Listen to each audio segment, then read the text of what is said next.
Hola a todos, muy buenos días. Me da gusto saludarlos el día de hoy, como cada sábado. Hemos estado por aquí en estas charlas, formar e incluir. El día de hoy tenemos la presencia de, bueno, de dos invitados muy importantes que el día de hoy quiero que conozcan. Y se trata de nuestro ponente y nuestro nuevo director, al cual le deseamos el mayor de los éxitos. Saludo con mucho afecto al maestro Roberto, con mucho afecto a la maestra Erika, nuestra coordinadora, que nos ha estado por aquí siempre motivando, incentivando este tipo de actividades. Muchas gracias, maestra Erika, que sin duda estas actividades nos han llevado a tener una visión más amplia y un conocimiento un poquito más profundo acerca de lo que cuenta nuestra universidad, las investigaciones que se realizan, los doctores, que todos con una trayectoria muy amplia. Tenemos el día de hoy al doctor Omar Domínguez, profesor investigador titular C, y bueno, él tiene una amplia trayectoria, múltiples artículos de investigación en revistas indexadas, varios premios también, y bueno, le daremos la palabra después de escuchar algunas palabras de nuestro director, el maestro Moisés García Mendoza, con el cual ya en algún momento hemos trabajado también en el área de química. Adelante, maestro, bienvenido y excelente día a todos. Muchas gracias, maestro Rufino. Muchas gracias. Buenos días a todos. Maestra Erika, muchas gracias por la invitación. Maestro Omar Domínguez, Omar Domínguez, muchas gracias por participar en estos coloquios que siempre son muy importantes para todos nuestros muchachos del bachillerato Nicolaita.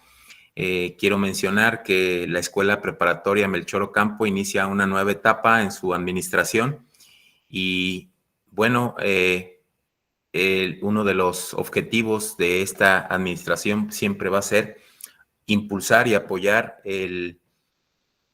todas las actividades que fortalezcan el crecimiento y el conocimiento de todos nuestros alumnos. Es por eso que en nombre de la dirección y la administración de la escuela preparatoria, les doy la bienvenida y agradezco a la maestra Erika la invitación.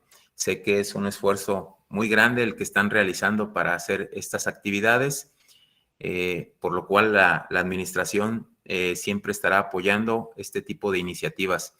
Doctor Omar Domínguez, le agradezco en nombre de la administración, en nombre de la Escuela Preparatoria Melchor Ocampo, su apoyo a estas iniciativas y pues bienvenidos. Aquí vamos a estar escuchándolos un rato porque también tengo otra actividad virtual, pero por aquí voy a estarlos escuchando un rato y espero que sea de mucho provecho todos los conocimientos del doctor Domínguez. Muchas gracias, bienvenidos. Muchas gracias por la invitación. No sé, inicio ya con la presentación. Adelante, doctor. Gracias, muy amables. Pues gracias a todos por haberme invitado aquí a este coloquio. Con mucho gusto les voy a presentar parte de lo que hacemos en el Laboratorio de Biología Acuática, en el área de conservación de peces. Voy a presentarles aquí.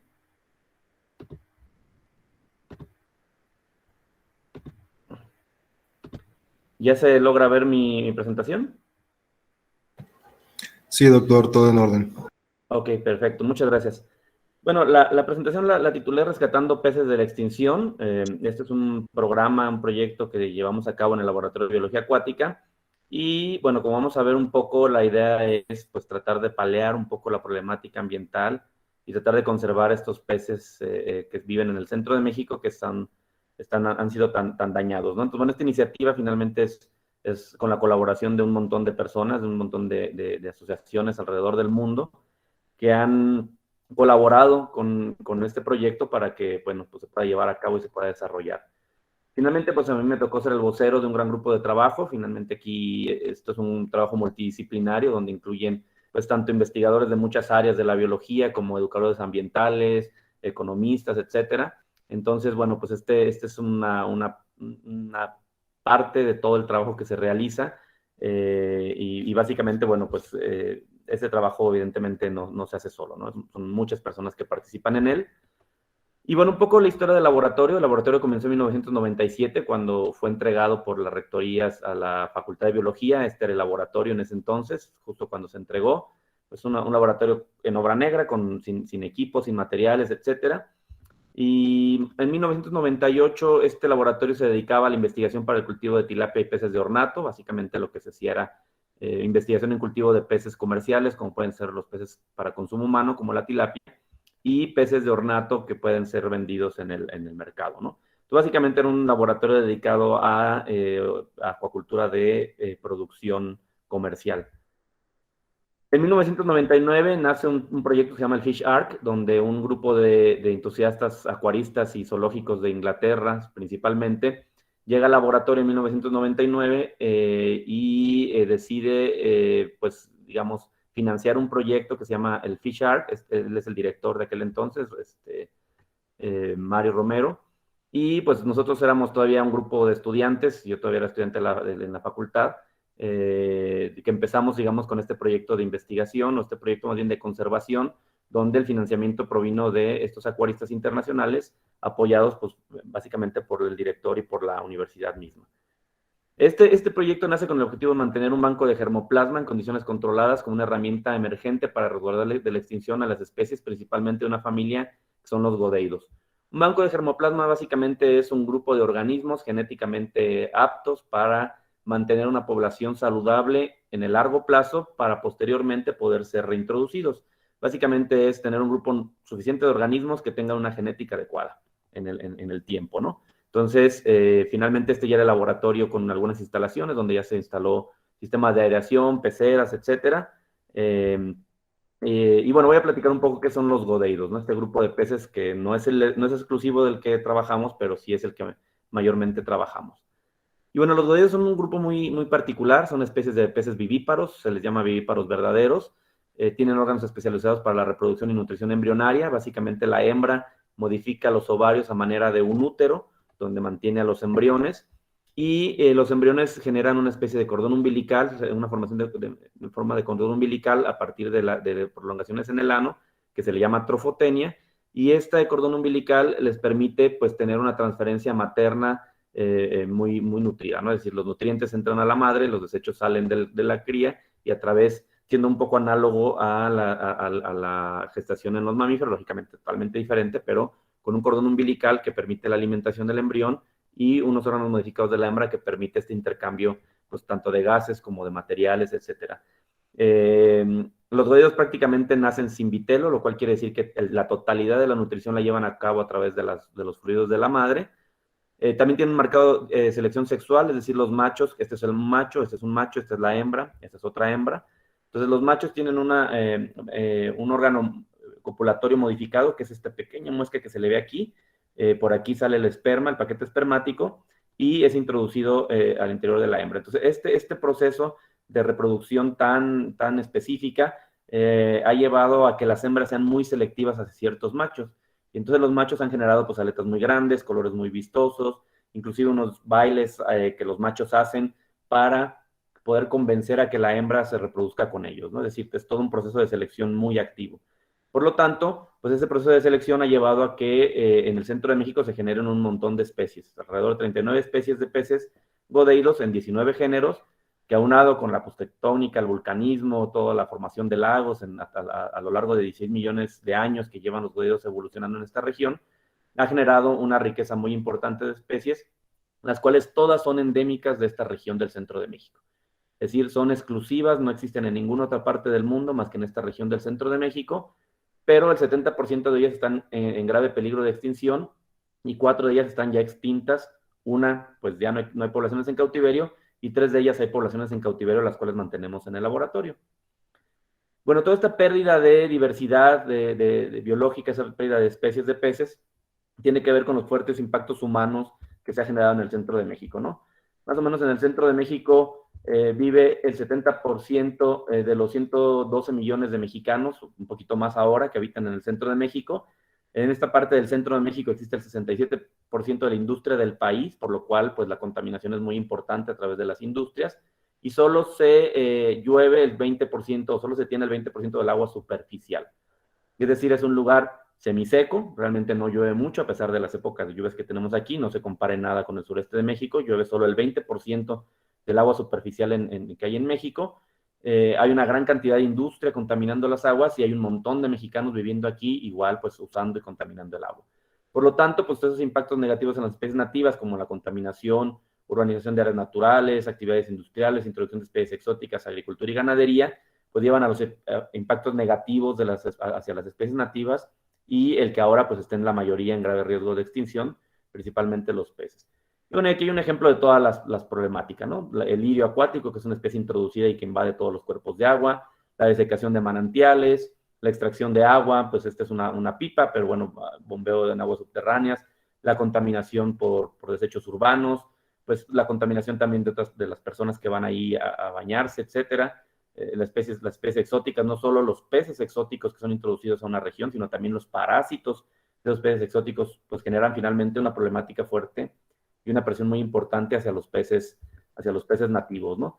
Estos son solo unos ejemplos de unas investigaciones que hemos realizado. Aquí, entre más rojo vean en esta imagen, quiere decir que hay mayor riqueza de especies, es decir, mayor número de peces godeidos existen entre más rojo vean ustedes este color.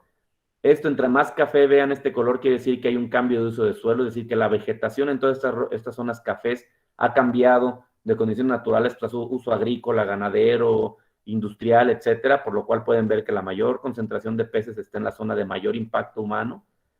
En estos circulitos ven en rojo y en amarillo las localidades donde el mayor número de especies de godeidos ha desaparecido, es decir, una gran cantidad de peces está en la zona Lerma, Chapala, Santiago, es decir, toda la zona que es el centro de México, en Michoacán, Guanajuato, Jalisco, y una parte importante está en la zona de Ameca, que ahorita vamos a ver por qué Ameca es importante, que es este pequeño cuenca que está aquí. Y finalmente, pues las cuencas que están más impactadas son esas que están en rojo, ¿no? Básicamente las cuencas donde hay mayor diversidad de godeidos, mayor riqueza de godeidos. Por lo tanto, pues estos peces están en una grave problemática porque además de que son endémicos, no habitan en ninguna otra parte del mundo. Algunos inclusive son microendémicos, que quiere decir que solo viven en un pequeño manantial, como puede ser el manantial de la Mincita o manantiales muy pequeños, y por lo tanto, pues esa contaminación y deforestación, degradación, etcétera, contaminación, pues los ha puesto en grave peligro de extinción. Hay un ejemplo de las especies introducidas, cómo ha ido cambiando. En los años 1900 no había especies introducidas, solo había especies nativas, y cómo a lo largo del tiempo, entre más se acuesta esta línea, es decir, entre más se llega al eje de las X, quiere decir que mayor número de especies nativas se han perdido, mientras mayor número de especies introducidas se han metido en las áreas, ¿no? Lo cual quiere decir que, bueno, pues si vemos aquí, en año 1900 la recta es totalmente en el eje de las 10, solo especies nativas, y conforme ha ido pasando el tiempo, pues estas especies introducidas han ido sustituyendo a la diversidad de especies nativas. También el cambio climático es importante, esa es una proyección del cambio climático en el 2000, 2050 y 2080. Entre más rojo ven ustedes en este mapa, quiere decir que hay mayor riqueza de godeidos, aquí está el número de especies. Por lo tanto, se fijan, bueno, pues la zona centro de México hay una zona muy importante de riqueza de godeidos. Conforme vamos haciendo proyecciones de cambio climático al año 2050, pues toda esa diversidad se va perdiendo, y si seguimos con la proyección de cambio climático del 2080, prácticamente todas las especies de godeidos se han perdido. Esto pues por el calentamiento global, que básicamente estas son especies que viven en aguas templadas, y conforme se va calentando el agua, o el ambiente, y por lo tanto el agua, pues las especies se van a ir perdiendo. Y esta es la gráfica, digamos, más drástica, donde se ve en el número de extinciones locales. Entre más grandes sean los puntitos, mayor número de especies se han desaparecido localmente. No quiere decir que se hayan extinto por completo, porque puede haber poblaciones que todavía existan, pero de todas estas poblaciones donde hay datos históricos, todos los puntitos que ven ustedes aquí, entre más grande es el círculo, mayor número de especies han desaparecido. Es decir, la mayoría de las especies o de las localidades del centro de México han desaparecido por lo menos 1, 2 o hasta 5 especies se han extinguido de manera local. Entonces, bueno, a partir de toda esa problemática nace el programa de conservación, basado en 42 especies de peces endémicos del centro de México, 38 especies de godeidos, más otras especies de otros peces, en peligro crítico de extinción, extintos en la naturaleza. Aquí hay un ejemplo de 2 especies. Ya para ese año el laboratorio se veía así, y así ya había peceras, son cerca de 80 peceras, estanques, estanquería rústica, etcétera. En 2008 se empiezan a construir estanques en el Jardín Botánico Nicolaita, donde se mantienen especies también en peligro de extinción o extintas. En este caso aquí se mantiene una especie que está extinta y que posteriormente se reintrodujo a su medio silvestre, que es el proyecto que les voy a presentar más adelante.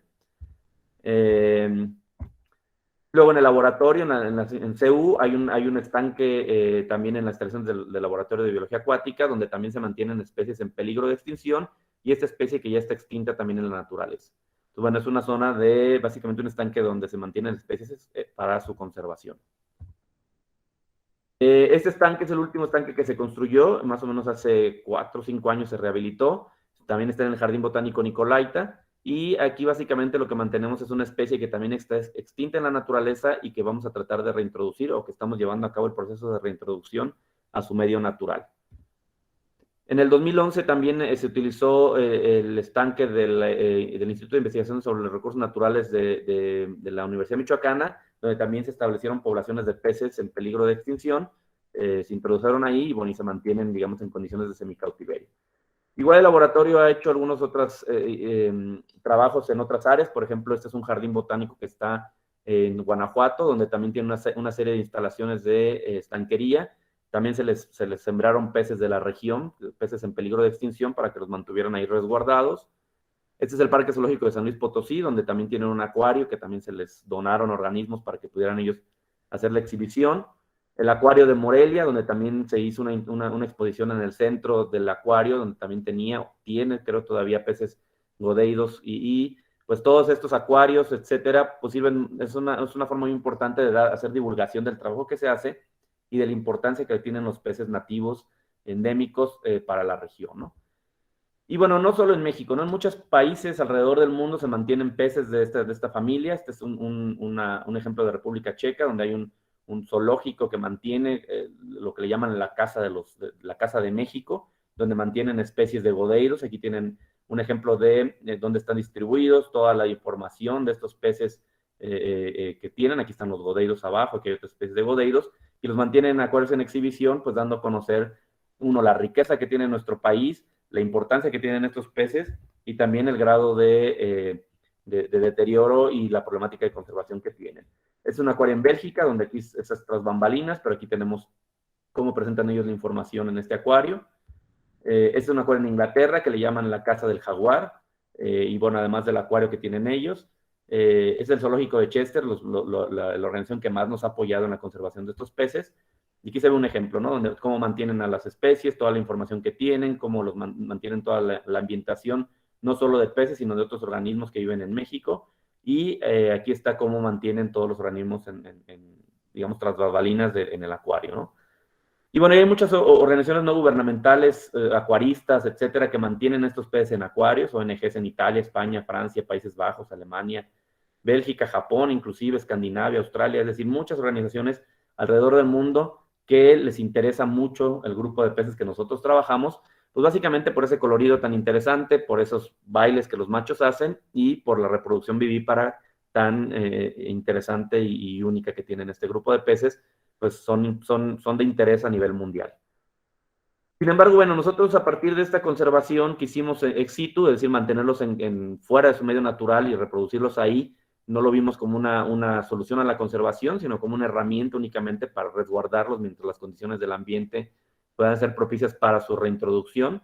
Este es Ivan Dibble, un acuarista que empezó todo este proyecto de conservación y el que nos ayudó a montar todo esto y a trabajar y a realmente, pues el que fundó el Fish Shark en Morelia.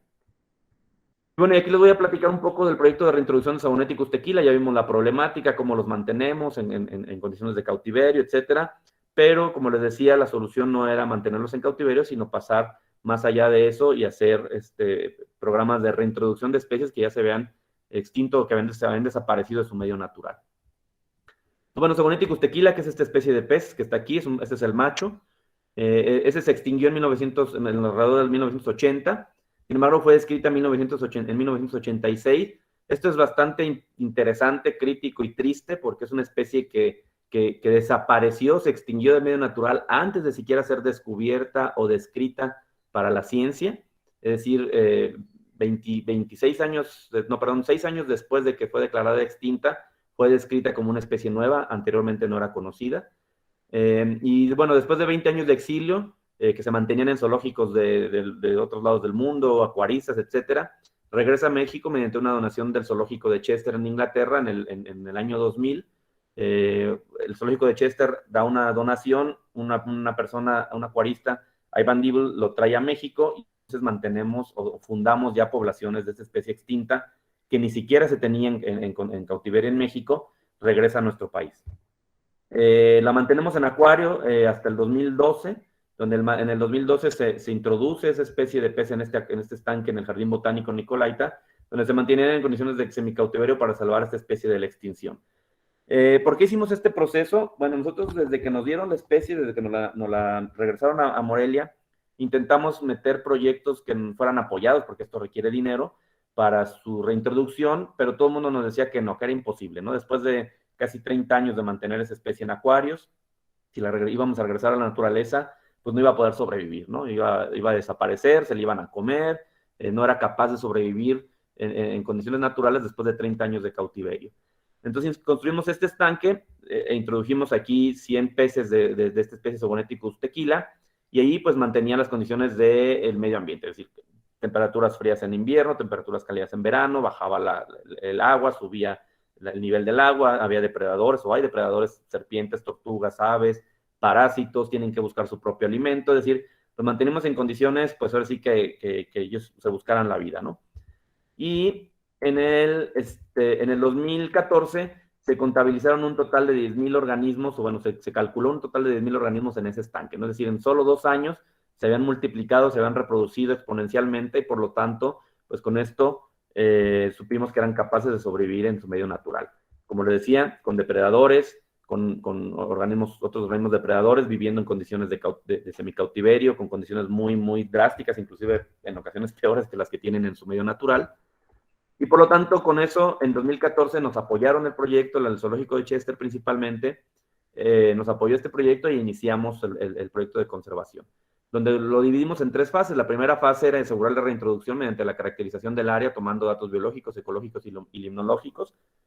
Básicamente lo que intentábamos saber es si las condiciones del ambiente eran adecuadas para que esta especie regresara, si no podíamos soltar una especie en un lugar donde pues, se lo iban a comer, se iba a morir, se iba a parasitar o simplemente no iba a sobrevivir. Por lo tanto, teníamos que saber qué condiciones tenía el ambiente. En un ambiente que tuviera condiciones adecuadas, pues los peces iban a sobrevivir. Entre peores condiciones tuviera el ambiente, pues los peces iban a morir, ¿no? Entonces queríamos saber en esta escala qué condiciones tenía el ambiente donde se pretendía reintroducir. Por lo tanto, se inició un proyecto donde se tuvieron 5 sitios, la parte de los manantiales, que es esta zona, estos 2 puntos de aquí, la parte inicial del río, una vez que salen todo el agua de todos estos manantiales, empieza el río, la parte más baja, intermedia del río, y la parte más baja, justo antes de que llegue a una presa construida por el ser humano que se llama la presa de la Vega. Aquí en toda esta zona de aquí está el pueblo de Teuchitlán, es decir, el río está totalmente antropizado, totalmente afectado por el ser humano, pero no quiere decir que porque hay un gran pueblo aquí, una gran concentración de humanos, no puedan sobrevivir o coexistir los seres humanos con el medio ambiente, con los seres que viven ahí. Por lo tanto, con la calidad del agua, utilizando 35 variables de química del agua, oxígeno, pH, conductividad, salinidad, es decir, muchos parámetros, nitratos, etcétera, parámetros, se hace un índice de calidad del agua, donde vimos que, bueno, evidentemente el manantial tenía la mejor calidad. En la parte digamos, justo saliendo del manantial, había condiciones buenas y malas, dependiendo de la época del año. Había condiciones de poca contaminación aquí, y conforme íbamos bajando, íbamos encontrando mayores problemas de conservación, básicamente, de calidad del agua, básicamente porque una gran cantidad de drenaje se avienta directamente al agua del río, y pues evidentemente conforme va saliendo el drenaje de las casas, pues se va contaminando esta zona. También hicimos el estudio del zooplancton y fitoplancton, esos pequeños organismos, microorganismos que viven en el agua, tanto de plantas o de alguitas como de animales.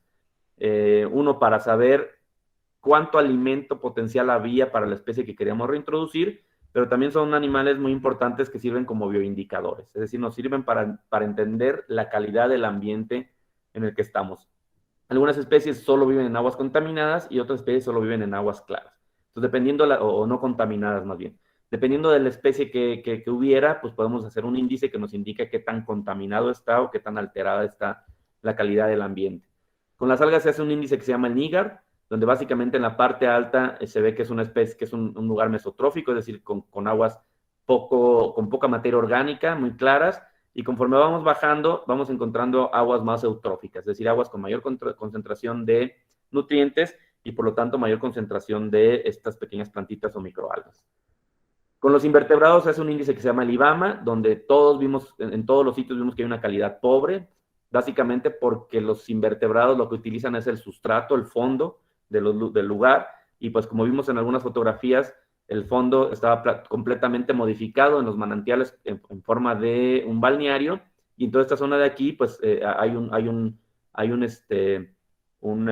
camino donde la gente va por aquí a caminar, y pues aquí lo que hay es lodo, contaminación, etcétera. Por lo tanto, pues esas 47 especies de macroinvertebrados que encontramos, la mayoría son introducidas, que son las más dominantes, y la mayoría de ellas son indicadores de una mala calidad del ambiente. Por lo tanto, vimos que en la parte alta del sistema es un agua, una calidad más o menos adecuada, con una calidad del agua adecuada, una calidad del índice de las microalgas adecuada, pero aparentemente con poco invertebrados que pudieran contaminar, mientras que la parte baja es una zona más contaminada, pero de invertebrados.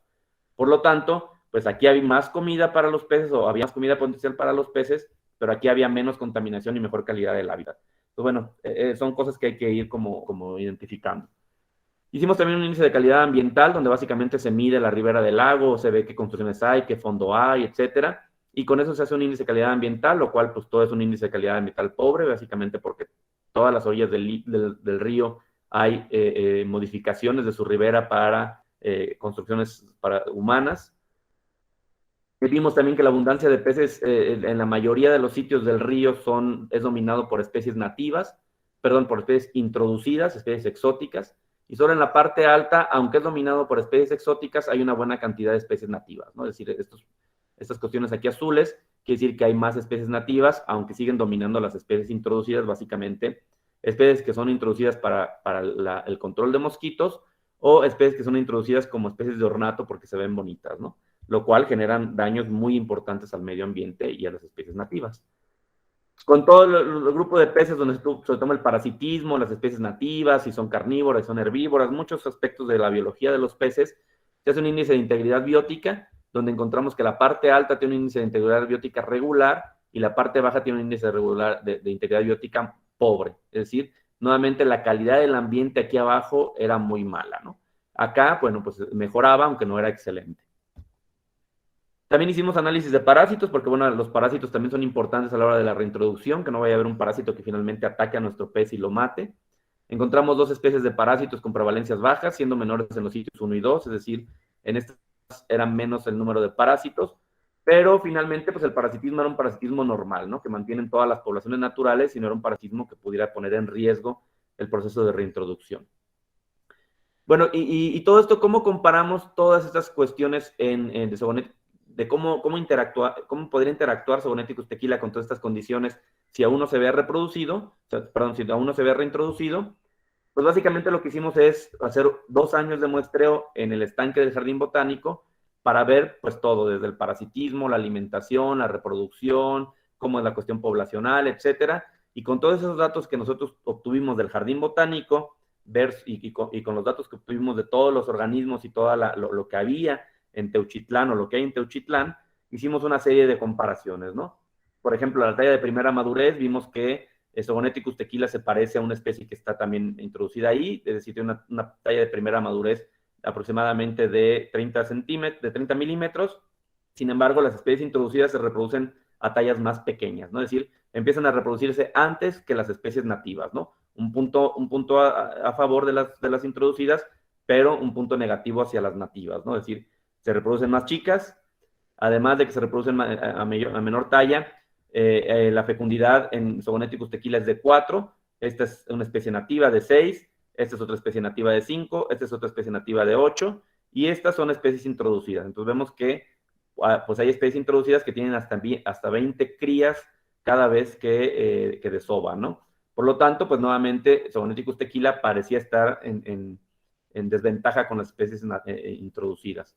Igual la proporción sexual había una hembra por un macho por 1.8 hembras, y vemos que en la mayoría de los casos de las especies introducidas hay mayor cantidad de hembras que machos, lo cual se traduce con un mayor potencial de reproducción de esas especies introducidas versus las nativas. Toda la parte de ecología trófica y su comparación con Sogoneticus tequila en el estanque rústico, lo que se hace es meter todos los datos de qué encontramos en el estómago, si encontramos microalgas, zooplancton, fitoplancton, macroinvertebrados, insectos, etcétera. Se mete en un pequeño programa que hace unas redes tróficas, y estas líneas, entre más gruesas estén, indican que hay una mayor interacción de ciertas especies con otras, ¿no? Entonces, si podemos ver aquí, la mayor interacción que tiene Sogoneticus tequila es precisamente con Pterandria o Pseudohyphoborus bimmaculatus. Es decir, Sogoneticus tequila iba a comer o aparentemente iba a comer lo mismo que es Pterandria bimmaculata, que es una especie introducida cuando esta especie se reintrodujera. Entonces, pues haber una competencia fuerte entre esta especie y la especie que queremos conservar. También se hicieron experimentos en laboratorio donde se pusieron diferentes tratamientos para tratar de entender qué tanto interactuaba esta especie, que era la que queríamos introducir, con la especie que ya estaba introducida, es la especie exótica. Y lo que vimos es que hay una disminución de la población de Sogoneticus tequila con presencia de Pseudohyphoborus bimmaculatus, ¿no? Básicamente, esta especie era la que más podía traer problemas a Sogoneticus tequila cuando lo reintrodujéramos, porque compite con él, porque tiene más crías, porque se reproduce más pequeño, a tallas más pequeñas, y porque tiene una interacción negativa hacia Sogoneticus tequila. Por lo tanto, bueno, pues era complejo entender dónde liberar. Vamos a liberar, se decidió liberar en los sitios 1, 2 y 3. El 8, bueno, se liberó un poco, pero son los sitios con las mejores condiciones de índices ambientales, con menor cantidad de alimento, pero con mayor calidad del ambiente. Por lo tanto, bueno, pues no sabíamos bien cómo iba a funcionar, si ponerlos en un lugar muy, muy limpio, pero con poco comida, iba a funcionar. Y por lo tanto, bueno, como les digo, se liberó en los sitios 1, 2 y 3. Entonces, ¿qué es lo que hicimos en el sitio 1, 2 y 3? Generar un programa de control de especies exóticas, que sería la siguiente fase pre-reintroducción, es decir, previo a la reintroducción, donde se hizo un control de especies exóticas, se obtuvieron con trampas de ese tipo, se sacaron el mayor número de especies exóticas del sitio y se pasaron hacia otro lugar. Se construyeron una serie de compuertas para evitar que estas especies volvieran a introducirse hacia las zonas de manantiales, lo cual funciona parcialmente. Las especies introducidas no se pueden eliminar de un sistema, es muy, muy complejo, pero sí se pueden mantener a raya, es decir, se pueden mantener en bajos números. También cuando hicimos el estudio en el jardín botánico, los peces que finalmente íbamos a reintroducir, los íbamos a tomar del jardín botánico, y a partir de ahí los íbamos a llevar hacia la zona de liberación en Jalisco. Tenían parásitos, ¿no? Por lo tanto, lo que hicimos fue una serie de experimentos para desparasitarlos, puesto que no queríamos introducir ningún parásito exótico al sitio. Lo único que queríamos reintroducir era la especie extinta, pero no parásitos exóticos. Por lo tanto, pues hicimos muchas pruebas para entender cuál era el tratamiento más eficaz, que mataba el menor número de peces, pero desparasitaba al 100% ese lote que queríamos mover, ¿no? Entonces, finalmente fue metronidazol, y bueno, hay otro tratamiento que se llama Pasicuanten, lo que funcionó. Hicimos también algunos experimentos pre-reintroducción, donde hicimos unas jaulas flotantes en la parte pegada a los manantiales. Se liberaron algunos peces, unos zogonéticos, que los marcamos con un tatuaje que se les pone debajo de la piel, que brilla con la luz negra. Por lo tanto, los podemos identificar perfectamente cuál especie o cuál pez se liberó y cuál pez ya nació en el lugar, y se hizo el seguimiento, ¿no? Entonces vimos que al inicio muchos peces murieron, es decir, hubo una gran cantidad de mortalidad, muchos murieron al principio, pero al paso del tiempo, aquí tenemos los meses, al paso del tiempo, vimos que el primer mes no teníamos ningún pez nacido, el segundo mes teníamos ya 48 peces nacidos, y el tercer mes teníamos 11 peces nacidos en estos mesocosmos, ¿no? Lo cual quería decir que una gran cantidad de peces estaban naciendo ya en los mesocosmos a partir de los peces que sobrevivieron. Por lo tanto, esta mortalidad se debió seguramente a la adaptación al nuevo ambiente, pero una vez que se adaptaron, pues los peces empezaron a reproducirse y a crecer su población. Bueno, ¿qué fue lo que hicimos una vez que ya sabíamos que podían reproducirse, que podían comer, que podían vivir en el sitio, que había muy pocas especies introducidas ya en los lugares donde se iba a reintroducir y que los parásitos no eran un problema? Pues empezamos el proceso de reintroducción.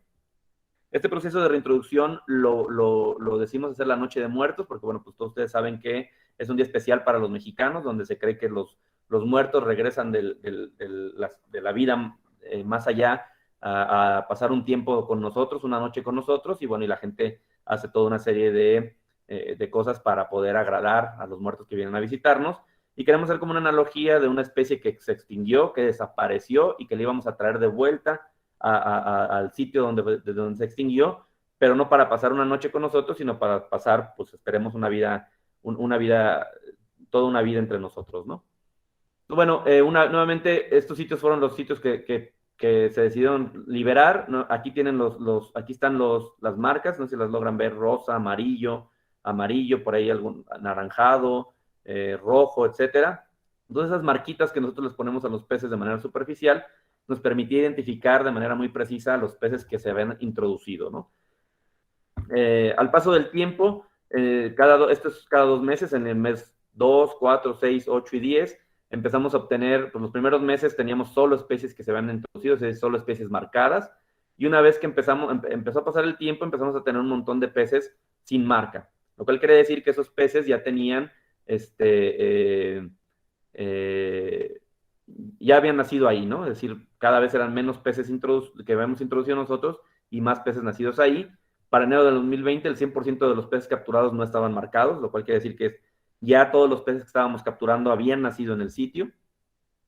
Crecían de manera muy adecuada, es decir, son gráficas de crecimiento, cuánto crecen por día y crecían de manera adecuada. Teníamos aquí, esto se le llama el índice gonadosomático, que básicamente nos dicen cuáles son las fechas de reproducción.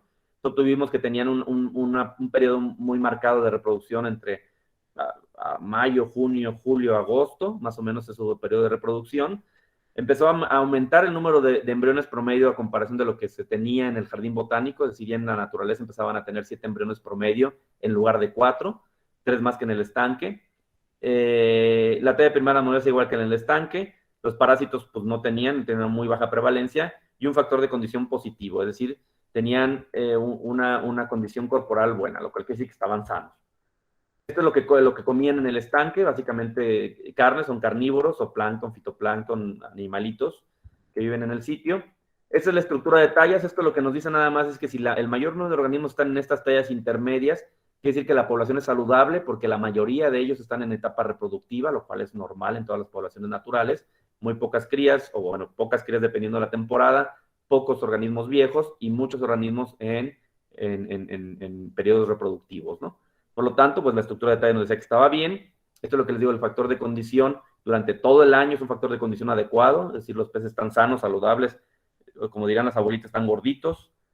Y aquí hay un video donde ya se muestran los organismos liberados y viviendo en la naturaleza. No son estos de colita roja, esto es otra especie que vive ahí, pero estos de colita roja que están aquí son los organismos que ya viven ahí en el sitio, ¿no? Así que ya se reintrodujeron y viven felizmente en el manantial, ¿no? Así que aquí hay una hembra, aquí hay un macho.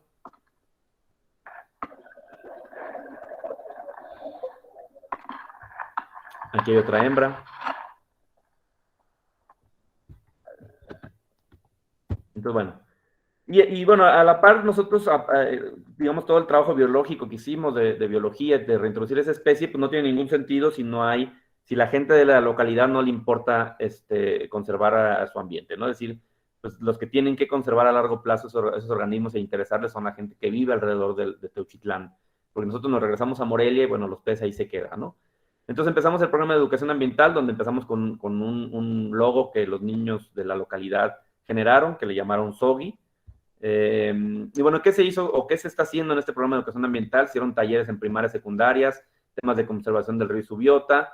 Más o menos han participado cerca de 564 estudiantes tanto de Teuchitlán como de las localidades cercanas. Son estudiantes de biología dando los talleres. Se generó todo un trabajo de lo que le llaman artistas callejeros, donde los niños generaban algunas frases que fueran alusivas a la conservación de su entorno, se pedía permiso a la gente de la localidad para pintar algunas bardas, y entonces pintaron bardas con temas alusivos a la cuestión de la conservación del río. Hicieron talleres con profesores locales para que incluyeran la dimensión ambiental en sus clases. El profesor Federico, que generó todos estos talleres hacia la gente, hacia los profesores de la localidad, para que, bueno, pues ellos pudieran adueñarse del programa de educación ambiental y tuvieran un sentido más una dimensión ambiental incluida en su día a día como profesores. Se hizo también un proceso de capacitación de monitores ambientales, donde, bueno, 12 personas de Teuchitlán participaron. Básicamente lo que se hizo fue un plan de monitorar a largo plazo, de manera que si algo sucedía en el río, si la especie desaparecía, si aparecía otra especie introducida o lo que fuera, ellos lo detectaran y nos lo hicieran saber para nosotros poder ir a visitarlos. Y se generó el programa de educación ambiental. Hicieron exposiciones museográficas en un lugar que se llama el Centro Interpretativo Huachimontones, que está ahí en Teuchitlán, es un centro interpretativo de una zona arqueológica muy importante. Se cree que, de hecho, es el registro más antiguo de un asentamiento humano con vestigios arqueológicos bien reconocidos, con pirámides en México, inclusive antes de los olmecas. Por lo tanto, o sea que se ha generado un lugar muy bonito de centro interpretativo donde van miles de visitantes de muchas partes de México y del mundo, y ahí nos han permitido generar exposiciones itinerantes a lo largo del tiempo. Aquí está un ejemplo de Zogonéticos y un poco una explicación de por qué desapareció y por qué es importante cuidarlo, etcétera, ¿no? El plan de acción con autoridades, ONGs y personal de la localidad, donde básicamente se generó un plan de acción para que el ayuntamiento de Teuchitlán ya lo incluyera dentro de sus planes anuales y pudieran darle seguimiento a la conservación de estas especies. Se han hecho campañas de limpiar el río, sacar especies exóticas, identificación de especies, o sea, muchos talleres y actividades que se han hecho con la gente de la localidad. Actualmente hay un grupo muy importante que se llama Guardianes del Río. Principalmente son niños de primaria, algunos chicos de secundaria, que llevan a cabo actividades de conservación, pláticas, explicaciones, senderismo en el río, etcétera, para básicamente pues tratar de conservar esta especie y todo su entorno, ¿no? Además, bueno, también en este proyecto se han formado profesionistas, 2 estudiantes de doctorado se graduaron, 5 maestros en ciencias y 11 de licenciatura, donde básicamente pues se forman en temas relacionados con la conservación de la biodiversidad.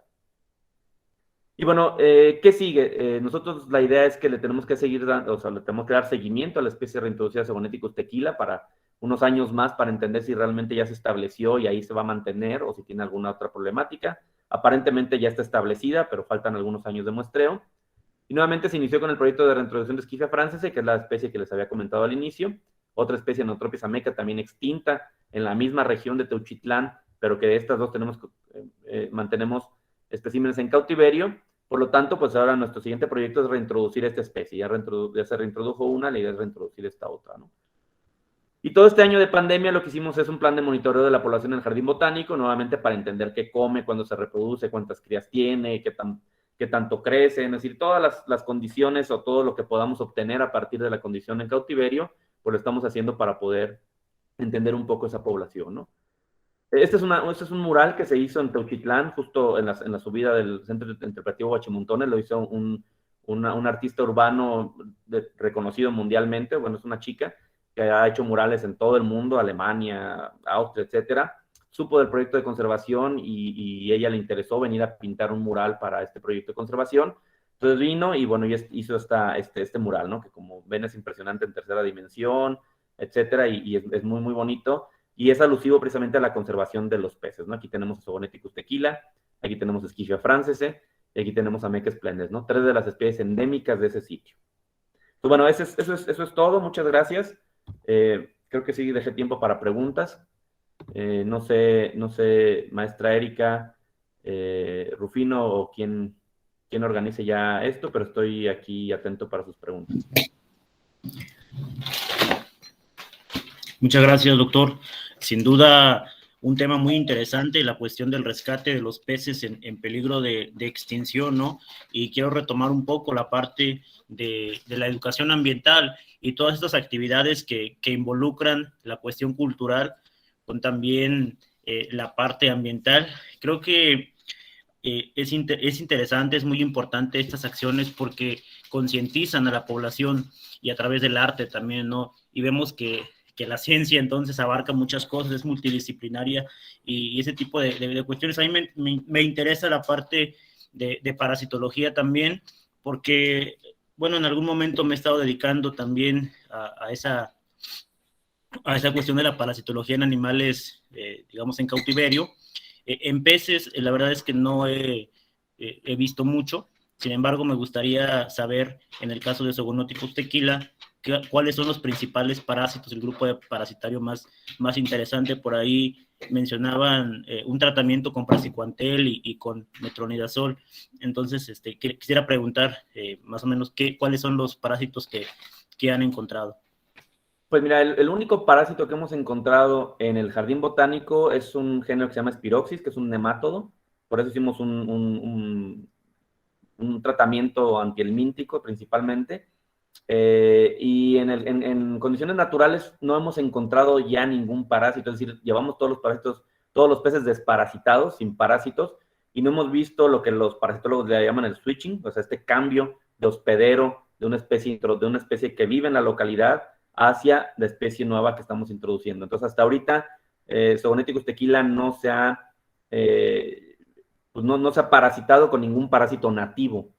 Es únicamente el del jardín botánico, que te digo, con este antihelmíntico lo hemos eliminado de manera, pues hasta ahorita eficiente, ¿no? Muchas gracias, doctor. ¿Alguien que tenga también alguna pregunta que hacerle al doctor? Creo que está en la mejor disponibilidad de alguna duda que tengan, alguna cuestión sobre esta cuestión de los peces, alguna pregunta. Adelante, por aquí la doctora Tania Álvarez ha levantado la mano. Adelante, doctora. Bueno, yo siempre, porque los chicos son tímidos. 3 cuestiones, doctor. La primera, mencionó que generalmente quienes se encargan de la protección de los peces a nivel mundial, particularmente son ONGs, lo cual nos indicaría pues que hay llamémoslo, una apatía por parte de los gobiernos para trabajar este tema tan importante. Entonces ahí, si pudiera ampliarlo un poquito más adelante en ver la participación de las ONGs, porque me llamó mucho la atención también esto de que en Alemania hay una casa, esa del jaguar. Dije, bueno, es raro porque es nativo mexicano esa especie. Bueno, pero esa es otra cuestión. La otra, también señaló que algo tiene que ver las construcciones que se hacen cerca de los ríos. Lo digo porque aquí en Morelia hay pues 2 ríos importantes que están, uno de ellos está tapado pues le pusieron ahí paredes para que no haya desbordamiento del río, y sin embargo también llega a perjudicar a los peces. Esa es la pregunta, ¿sí los llega a perjudicar ese tipo de construcciones? Y una tercera que tiene que ver con los jóvenes. A uno cuando es pequeño, generalmente a los niños, en lugar de tener un gato o un perro, los educan, les dan un pececito para que lo estén cuidando. En el caso de los pececitos también señaló que muchas veces no son muy viables tenerlos, porque llegan a estar en algunos ríos, porque a veces los tiran para que sobrevivan en un medio ambiente y llegan a ser especies invasivas. Entonces quisiera que me adentrara también en ese tema, y pues un gusto saludarlo. Muchas gracias. Gracias, un gusto. Pues el primer tema de las ONGs, la mayoría, los peces normalmente nosotros nos paramos enfrente de un río y no los vemos, ¿no? O sea, raras veces vemos un pecito por ahí nadando. Por lo tanto, no son organismos que los tenemos presentes, ¿no? Es decir, son organismos que sabemos que viven en el agua, pero raras veces los vemos, ¿no? Por lo menos los nativos. Por lo tanto, no son especies carismáticas, es decir, pues hablamos del jaguar, hablamos del tapir, hablamos de los monos o del oso panda, que aunque yo creo que ninguno de nosotros, o quizá muy pocos de nosotros, si es que hay alguno, haya visto un panda, ni en cautiverio, y mucho menos en la naturaleza, ¿no? Los gorilas o los orangutanes son especies carismáticas, ¿no? Que a la gente les interesa proteger y les interesa presionar para que se protejan. Sin embargo, el grupo de los peces es el grupo más amenazado a nivel mundial. Es decir, cerca del 70% de los peces, de todos los peces de agua dulce del mundo, están en alguna categoría de riesgo. Y por lo tanto son especies muy, muy amenazadas. Los ríos son muy contaminados. Normalmente nosotros podemos ver basura tirada en las calles y decimos, mira qué cochino está, pero no podemos darnos cuenta de qué cochino está un río cuando el agua va toda sucia. Pero bueno, nada más es asomarnos al río chiquito de Morelia para verlo. Esto de los ríos, entonces, bueno, las ONGs han sido un factor importante para la conservación de peces. A los gobiernos pues les importa poco mientras la gente no presione, ¿no? Entonces presionamos para conservar al jaguar, a los monos arañas, etcétera, a las aves, pero no presionamos nunca para conservar peces, ¿no? Inclusive, yo siempre digo esto, los peces no son, todos los animales, la fauna que existe en México es gestionada por la Semarnat, es decir, como fauna silvestre. Sin embargo, los peces son gestionados por la Secretaría de Pesca, salvo aquellos que están en peligro de extinción, entonces sí pasan a ser parte de Semarnat, aparte de la gestión de Semarnat. Esto quiere decir que mientras el pez no esté en peligro de extinción, no es fauna silvestre, ¿no? Es pesca. Por lo tanto, lo aventamos en un costal diferente a todo lo demás, ¿no? Y desde ahí nos damos cuenta, pues, la poca importancia que tiene para muchas personas, incluyendo la parte gubernamental, la conservación de este grupo de organismos, ¿no? Que aunque no los vemos, son importantísimos. Es decir, en la zona de Teuchitlán se inició un proyecto donde en las piletas de las personas, en las casas, en los abrevaderos del ganado, se empezaron a liberar especies de peces de estos que viven en esas zonas, a liberar especies de peces, y la cantidad de casos de dengue disminuyó de manera exponencial, lo cual quiere decir que los peces, aunque no los vemos, nos ayudan muchísimo. Simplemente mantener a raya los mosquitos y por lo tanto mantener a raya las enfermedades que los mosquitos transmiten al ser humano, ya es un factor importantísimo para el ser humano, ¿no? A lo mejor no en Michoacán, no en Morelia, o bueno, no en Morelia más bien, pero en muchas zonas de Tierra Caliente donde el dengue es un factor importante, pues los peces nos ayudan a mantener a raya esos vectores que nos molestan tanto, ¿no? Entonces, bueno, básicamente se hacen a través de ONGs. Lo de las construcciones, pues sí afectan siempre a los peces, pero yo creo que siempre se puede vivir en armonía, ¿no? Aunque que tengamos que hacer una construcción y la queramos hacer, que además está prohibido, porque las construcciones a por lo menos 20 metros entre las aguas, entre cualquier cauce de agua, son terrenos federales, por lo tanto no debe de nadie construir por lo menos 20 metros más allá de donde está la parte más alta del río. Pero bueno, finalmente podemos hacer construcciones que sean amigables y que puedan sobrevivir y que puedan ser adecuadas para los peces, ¿no? Mencionabas los ríos de Morelia, el río chiquito de Morelia. De hecho, en los ríos de Morelia hay una especie, o había una especie, Quilostoma charari, un charal, que está extinta, es decir, desapareció. Y bueno, no tengo que decirles por qué desapareció, nada más es cuestión de que se asomen al río un poco o bajen la ventana del carro, pasen caminando por ahí, puedan oler lo contaminado que esté ese río. Pero son cosas que nadie sabemos, ¿no? Es decir, en los ríos que pasan en el centro de Morelia, que atraviesan Morelia, había una especie endémica de esos ríos que desapareció hace tiempo por cuestiones del ser humano, ¿no? Entonces, bueno, sí afectan, pero siempre yo creo que hay que buscar que lo que hacemos los seres humanos no solo no afecte, sino que inclusive pueda beneficiar las condiciones del ambiente, ¿no? Y la última ya no me acordé, ya me fui, hablé demasiado, ya no me acordé de la última. ¿Cuál era? Con los peces que los niños tienen y que luego invaden. Exactamente, es decir, nosotros tenemos pececitos en el acuario, los mantenemos ahí, y luego ya cuando nos aburren, cuando no les hacemos caso, cuando nuestros papás se enojan, pues por no cuidarlos, no queremos matar al pececito. ¿Qué hacemos con el pececito? Y normalmente pues lo echamos a un río, ¿no? Y esto puede generar causas o problemas graves, críticos para la fauna nativa, ¿no? Es decir, todas esas especies que nosotros encontramos introducidas en los ríos que no son para comer, la mayoría de ellos son introducidos por cuestiones de acuarismo, como es el pez diablo en Infiernillo, ¿no? Este Plecostomus que ha generado un problema fuertísimo en las zonas, en las pesquerías de Infiernillo, y un problema económico muy fuerte en la gente que vive ahí, que vivía antes de la pesca de la tilapia. Pues ese problema se generó básicamente porque la gente de los acuarios lo liberó. Entonces, bueno, sí es importante, pues si ya no quieren al pececito, llevarlo al acuario y no liberarlo en el medio ambiente, ¿no? Soltarlo. Entonces, bueno, pues son cosas que tenemos que ir aprendiendo y que tenemos que ir, pues, teniendo en nuestra cabeza y no hacer otra cosa que pueda dañar el medio ambiente, ¿no?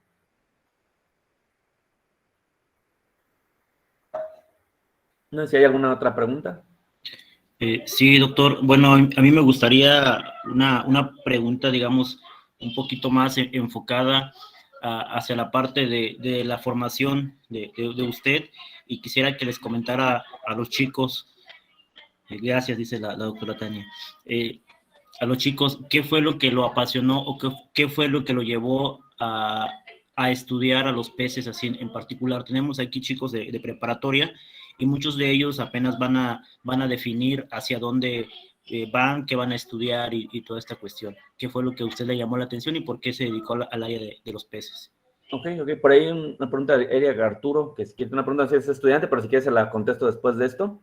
Pues básicamente yo desde chiquito era aficionado o sea, amante de la naturaleza, ¿no? Yo me acuerdo que cuando yo era pequeño, todos mis primos y mi hermano, que éramos de la edad, pues ellos estaban jugando por ahí con la pelota, jugando en la alberca o cuando íbamos de vacaciones, etcétera. Y yo, pues me la pasaba viendo a las hormigas, siguiéndolas. Es decir, pues desde chico yo fui amante de la naturaleza y me gustaba más hacer cosas en la naturaleza que estar pues en otras cosas, ¿no? Entonces yo creo que lo que en relación a lo que los chicos puedan definir, pues que definan lo que les apasiona, ¿no? Lo que les gusta y las cosas vienen por sí solas, ¿no? Yo recuerdo cuando yo iba a estudiar, me decían que de biólogo me iba a morir de hambre y entonces que tenía que estudiar medicina porque los médicos ganaban dinero, entonces que ya yo ganara mi dinero y luego me dedicara como hobby a la biología. Y sí, de hecho estuve a punto de entrar a la facultad de medicina, bueno, a estudiar medicina, y a última hora dije, pues no, o sea, es que no me apasiona la medicina, ¿no? A mí me apasiona la biología y pues así me muera de hambre, pues me voy a morir feliz, ¿no? Y en realidad, pues no es cierto, ¿no? Es decir, todos tenemos todos tenemos áreas de oportunidades, pero lo más importante es que te apasiones. Es decir, tú te levantas todos los días queriendo ir al trabajo, con ganas de hacer algo, pensando en lo que te toca hacer mañana, queriendo ya llegar al lugar de tu trabajo para hacer lo que tenías pensado y lo que quieres hacer, pues lo demás viene solo, ¿no? El dinero, el éxito, la fama, lo que ustedes quieran tener en la vida, pues viene solo, ¿no? Finalmente yo creo que lo más importante es que busquen su pasión y la sigan, ¿no? Mucha gente o muchos estudiantes como yo lo iba a hacer, pues nos vamos con la idea de que lo importante es ganar dinero en la vida y al final nos damos cuenta pues que el dinero no compra muchas cosas como es el levantarte todos los días con ganas de ir a trabajar y básicamente pues que te paguen por tu hobby, ¿no? Es decir, yo les digo a los que me preguntan, realmente mi trabajo es mi hobby y además me pagan por él, ¿no? Entonces, pues eso es lo que hay que buscar, ¿no? Hacer algo que realmente te apasione y a lo mejor si no tienes un carro último modelo, pues bueno, tienes un carro que te mueva, pero eres feliz, ¿no? Y estás a gusto con lo que haces y con ganas de trabajar, pues de hacer lo que te gusta todos los días, ¿no? Eso es básicamente lo que yo podría recomendar, ¿no? Muchas gracias, doctor. Vamos con Eric Arturo. Adelante, Eric. Primero que nada, buenos días. Buenos días. Mi duda es relacionada sobre ya el pez, ¿no? En cuestión, cuyo nombre sí se me complica. Nomás se me queda lo de tequila. Entonces, por lo que entiendo, el pez ya puede decirse que ya está en mejor condición, ecológicamente hablando. Pero mi duda es, muy bien, ya está hecho el trabajo, ahora, ¿cuánto tiempo va a durar así? ¿Cuánto tiempo va a prosperar la especie antes de que vuelva a sufrir otro problema y otra vez vuelva a entrar en crisis? Porque también hay que ver eso, porque también hay que ser honestos. En muchas zonas de aquí, en muchas zonas del país, a la gente en poco o nada le importa lo que le ocurra a las zonas acuáticas, ¿no? En este caso de los peces, como usted ya lo dijo. Y pues me gustaría saber cuánto tiempo creen o estiman que va a durar la especie en buenas condiciones antes de que tengan que volver a empezar el proceso de nuevo, porque yo creo que en algún momento va a volver a ocurrir. Pues, bueno, si lo de los nombres no te preocupes, los biólogos somos muy dados a poner nombres raros a los peces y, bueno, a los organismos y eso cuesta trabajo. Pero bueno, por eso los niños le pusieron Soggy, ¿no? Es más fácil, Sogoneticus, tequila, Soggy, pues es como más fácil de entender, pero bueno, ¿cuánto tiempo va a durar? No sabemos, ¿no? En realidad es un volado al aire. Lo más importante es tratar de restaurar, rehabilitar un poco las condiciones ambientales, que es imposible hacerla al 100%. Ya se hizo, el pez sobrevive. Ahora, ¿cuánto va a durar? Pues depende de la gente local, ¿no? ¿Qué hicimos para tratar de que el pez durara más tiempo del que nosotros estuviéramos ahí presentes en el área? Pues hacer todo este programa de educación ambiental para que la gente de la localidad estuviera más consciente, ¿no? Entonces, gran parte de los que están más conscientes a partir de que ya conocen a Soggy, que les gusta, que van, que preguntan, etcétera, son los niños, ¿no? Entonces yo esperaría que si pues los mexicanos tenemos una expectativa de vida de 80 años y son niños de 10 años en promedio, pues esos niños, los 70 años de vida que les resta, pues por lo menos vean por qué Soggy siga existiendo en el sitio, ¿no? ¿Cuánto más va a durar? No lo sé. ¿Les va a terminar interesando a las personas o les va a terminar no interesando? Tampoco lo sabemos, ¿no? Nosotros hacemos nuestro esfuerzo. Yo creo que lo peor que puede haber en esas cuestiones de cuidado del ambiente y de protección a nuestro entorno es la apatía, es decir, bueno, pues mira, total, ¿para qué lo liberamos si se va a volver a desaparecer? O yo, ¿para qué separo basura si de todos modos la van a juntar? O yo, ¿para qué le cierro al agua si de todos modos mi vecino lava el coche con la manguera abierta? Entonces, ese tipo de cuestiones son las que más perjudican este tipo de trabajo. Entonces, nosotros lo hicimos pensando en que, pues, viva toda una vida, ¿no? Es decir, que desaparezcan los seres humanos y la especie todavía siga ahí, ¿no? Digo, es algo relativo, ¿no? Evidentemente, pero que dura muchísimos años más, ¿no? Y bueno, ya veremos, ¿no? Ahorita por lo menos ya lleva cerca de 6 años introducido, vive ahí, vive feliz, se reproduce, hace todo su ciclo de vida en el sitio. Los niños y inclusive la gente del balneario que al inicio estaba, que administra el balneario que al inicio estaba como sin muchas ganas de ayudar, pues ahora son los principales que regañan a la gente porque introducen especies o porque quieren hacer una cosa que no, etcétera. Entonces eso nos da un poco de aliciente, ¿no? De que ojalá y la gente de la localidad, pues finalmente se dedique a conservar esta especie, pues de por vida, ¿no? Inclusive en el Centro Interpretativo Huachimontones ya no a nosotros, sino a la gente del Centro Interpretativo les dieron un apoyo para generar una estanquería y un sistema de educación, todo un proceso de educación ambiental hacia el proyecto de los peces, ¿no? De manera que ya el Centro Interpretativo no va a ser solo arqueología, sino van a mover un poco ciertas partes, hacer unas exposiciones por ahí aparte, para poder explicar un poco la cuestión de los peces, ¿no? Entonces, bueno, pues eso quiere decir que se está incidiendo realmente en la conciencia de la gente local, ¿no? Entonces, bueno, pues esa es nuestra expectativa, ¿no? Que la gente le importe y que la gente finalmente lo conserve y lo cuide, ¿no? Gracias. ¿Una otra pregunta? Gracias a ti.